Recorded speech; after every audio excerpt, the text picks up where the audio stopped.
Hi everyone, it's Dr. Ramani. Welcome back to this series that is sort of a glossary, handbook, dictionary of terminology that we often use when talking about narcissism or narcissistic relationships.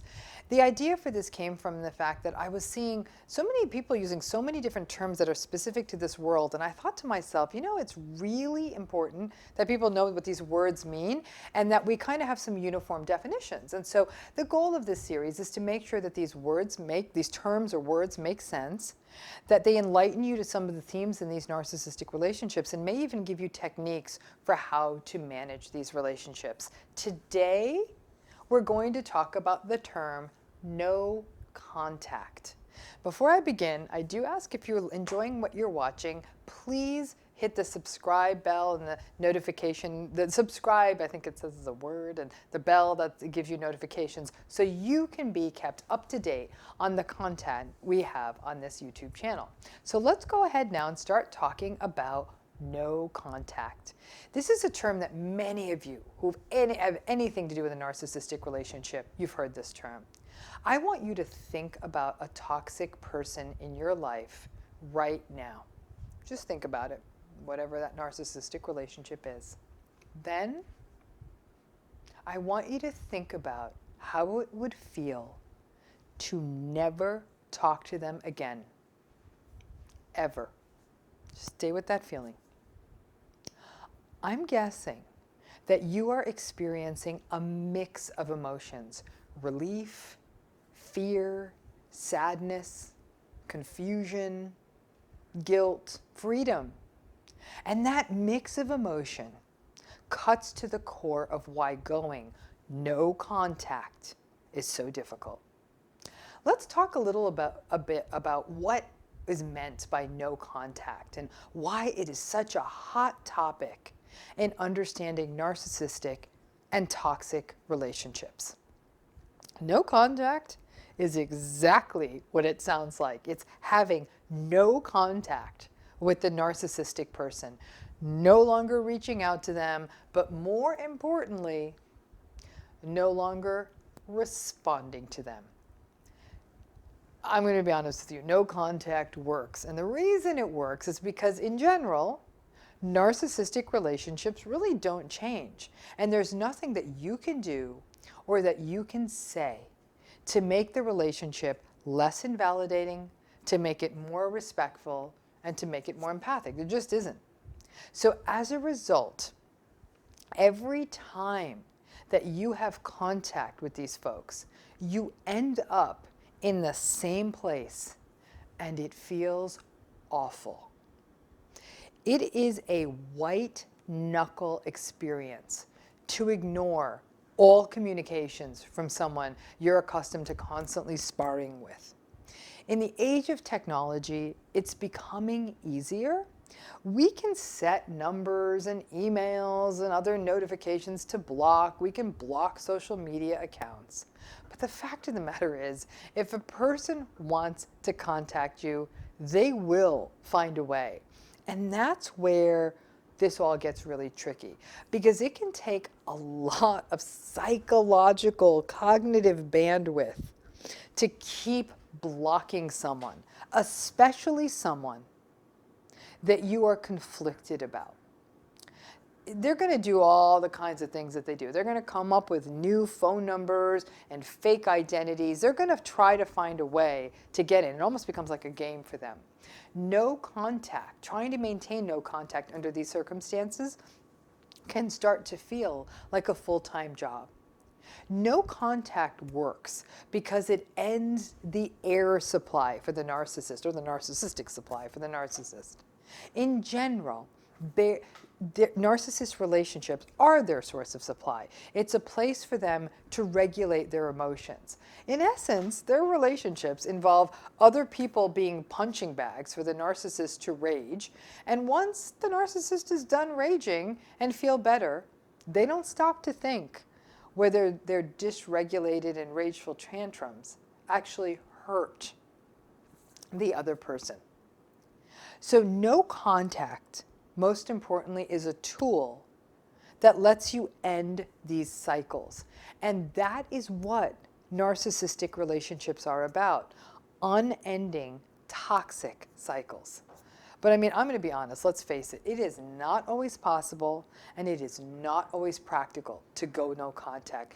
It's really hard, if not impossible, to truly go no contact, obviously with someone you live with, or with a boss that you report to, or to a mother that you may live next door to, or to an adult, or with an adult child that you may still see regularly. No contact really does kind of require the person to largely be out of your life. Now, people who are going through divorces with narcissists, they try no contact. They really do. Now, the fact is, true no contact cannot work if you have minor children together, because arrangements about custody and all of that need to be discussed, even if it's in a minimal way, and there's 2 words exchanged at a drop-off. But it's also important that you talk with your attorney and your other advisors, because if you try to go true no contact with a parent with whom you share joint custody, frankly, it is going to backfire on you. So like I said, while you have minor children, no contact is simply not an option. Now, when you can go no contact, it definitely works. But there is a timeline to this. So for example, if you're divorced and you don't have kids, you can go no contact. So let's take a minute and talk about the timeline of what happens when you go no contact in a narcissistic relationship. Now, for a while, the amount of communication in your relationship is actually going to increase. You may not know it if you block them, but it will. They're going to keep trying to reach you. Be prepared for dozens, if not hundreds, of texts, emails, phone calls. They get angrier and angrier and sometimes even threatening over time.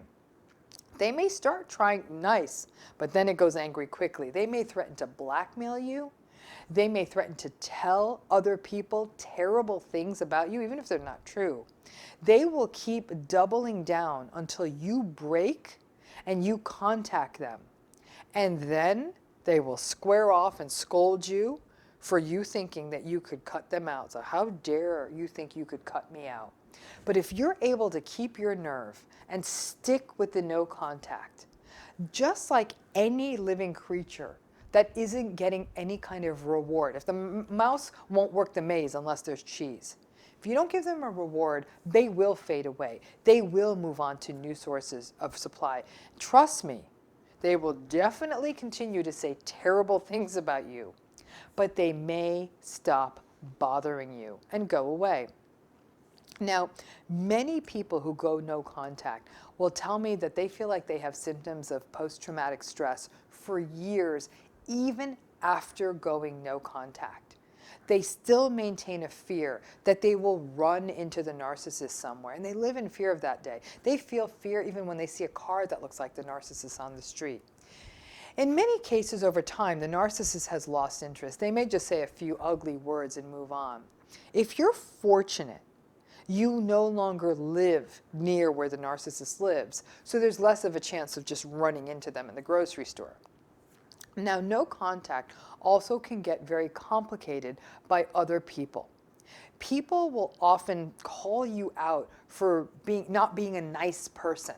They're going to say, "Oh, you're being so harsh," or "Come on, I'm sure you can talk to them for just a minute. How bad could it be?" And this feels doubly awful because you feel as though you are being gaslighted and that your reality about the situation is being doubted.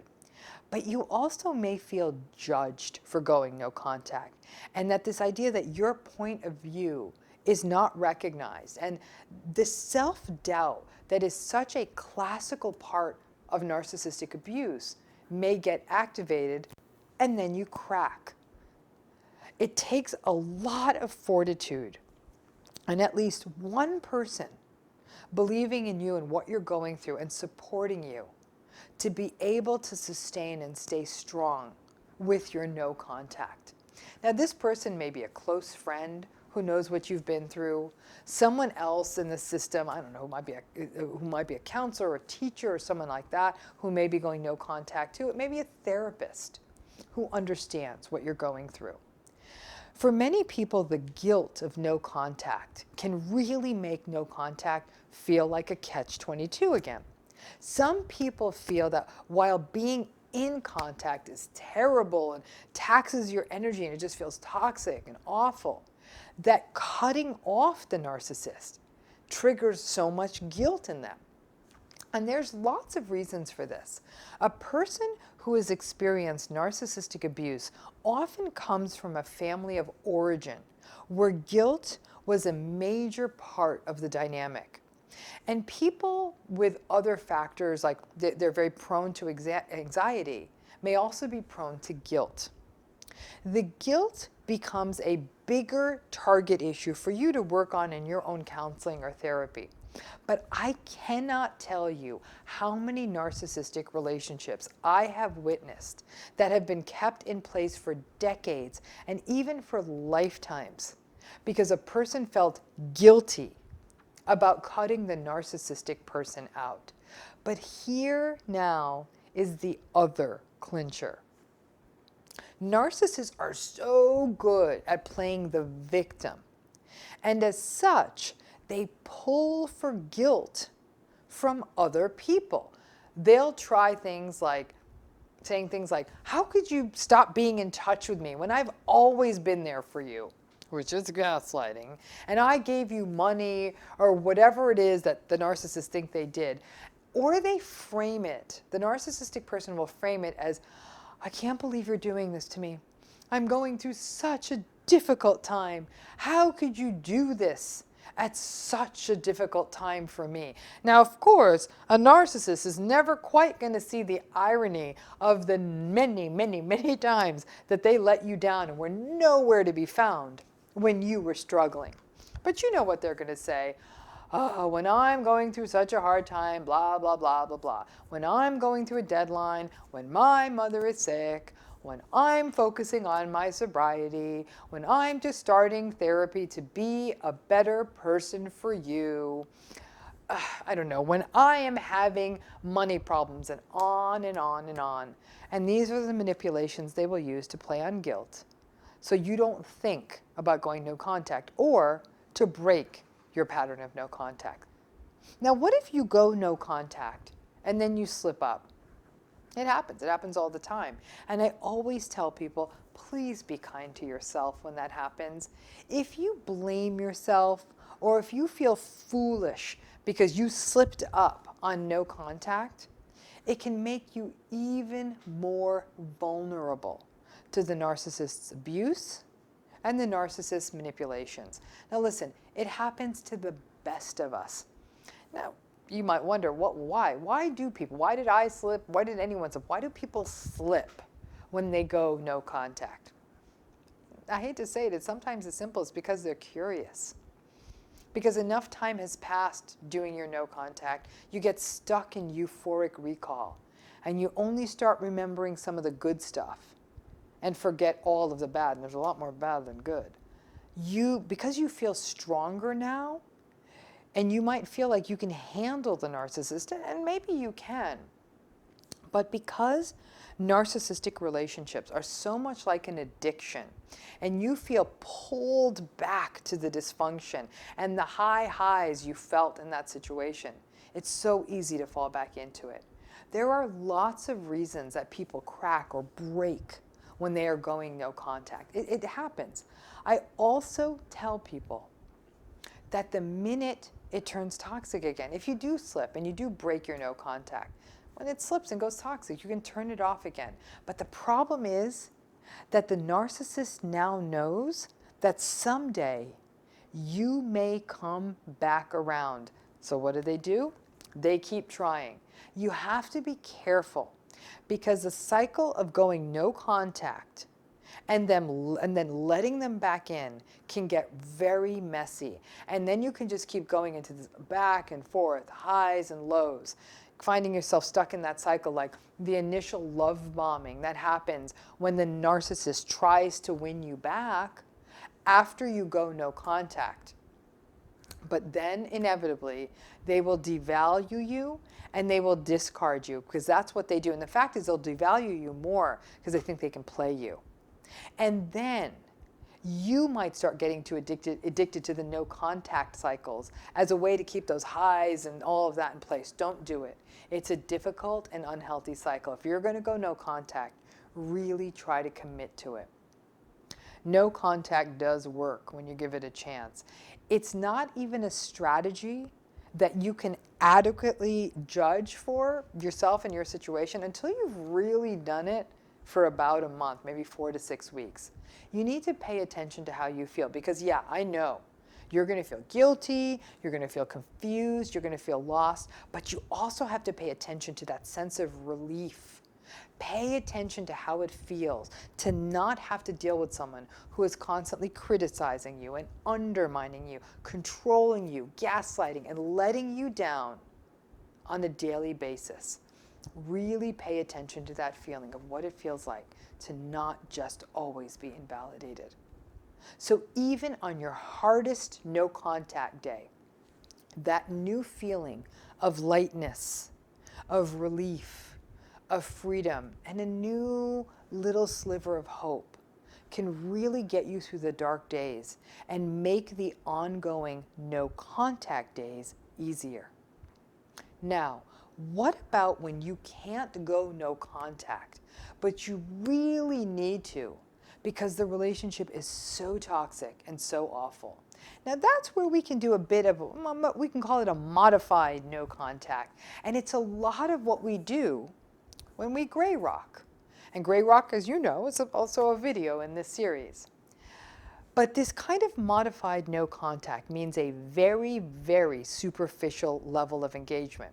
And again, the Gray Rock series will spell out how to do that. But there's also one other slice of hope when it comes to no contact. For the most fortunate people, one day, and this is a good day, you become indifferent to your narcissist.